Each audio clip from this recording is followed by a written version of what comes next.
में तनाव थमने का जहां नाम नहीं ले रहा है, तो वहीं अब इजराइल हमास से बड़ी राहत की खबर सामने आ रही है। 11 महीनों से जारी जंग के बीच अब इजराइल हमास युद्ध में 9 दिनों तक का विराम लग गया है। अब 9 दिनों तक फिलिस्तीन में गाजा के लोग भी राहत की सांस ले सकेंगे।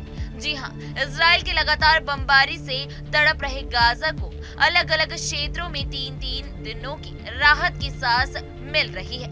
यानी कि गाजा के अलग अलग हिस्सों में 3-3 दिनों यानी कुल 9 दिनों तक इजराइल की ओर से कोई रॉकेट या ड्रोन हमला नहीं होगा।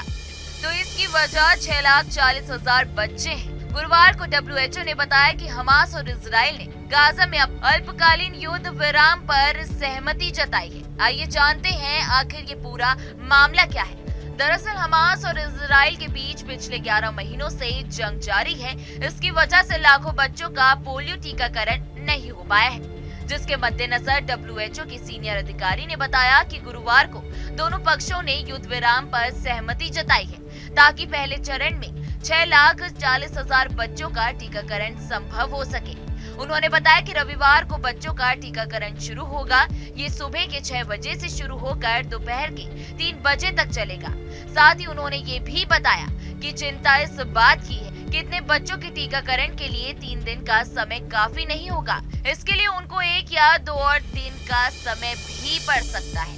तो वहीं अधिक जानकारी के लिए आपको बता दें कि रविवार से शुरू होगा पोलियो अभियान। WHO के वरिष्ठ अधिकारी ने बताया कि रविवार से शुरू हो रही पोलियो अभियान की शुरुआत सेंट्रल गाजा से होगी। यहाँ पर 3 दिनों तक युद्ध विराम रहेगा। फिर यहाँ से हमारी टीम दक्षिणी गाजा की ओर बढ़ेगी। यहाँ भी 3 दिनों तक का युद्ध विराम रहने वाला है। उसके बाद उत्तरी गाजा में भी पोलियो टीकाकरण अभियान चलेगा। वहाँ पर भी 3 दिन विराम लागू होगा। तो वहीं आगे बढ़कर उन्होंने बताया कि अगर इन दिनों में टीकाकरण पूरा नहीं हुआ तो चौथे दिन भी युद्ध रोकने की सहमति हो गई है। तो वहीं WHO के इमरजेंसी डायरेक्टर रयान ने गुरुवार को संयुक्त राष्ट्र सुरक्षा परिषद को बताया कि टीकाकरण को पूरा करने में अक्सर 1 या 2 दिन का अतिरिक्त समय लगता है, इसलिए दोनों पक्षों को इस पर राजी करवा लिया गया है।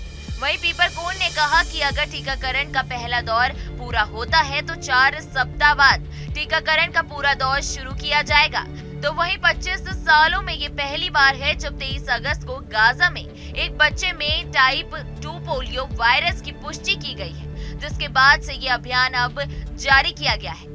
फिलहाल इस वीडियो में इतना ही। देश दुनिया की तमाम बड़ी खबरों के लिए आप हमारे साथ बने रहें और देखते रहें न्यूज नेशन। न्यूज नेशन अब व्हाट्सएप पर खबरों की ताजा अपडेट के लिए न्यूज नेशन के इस QR कोड को स्कैन करें।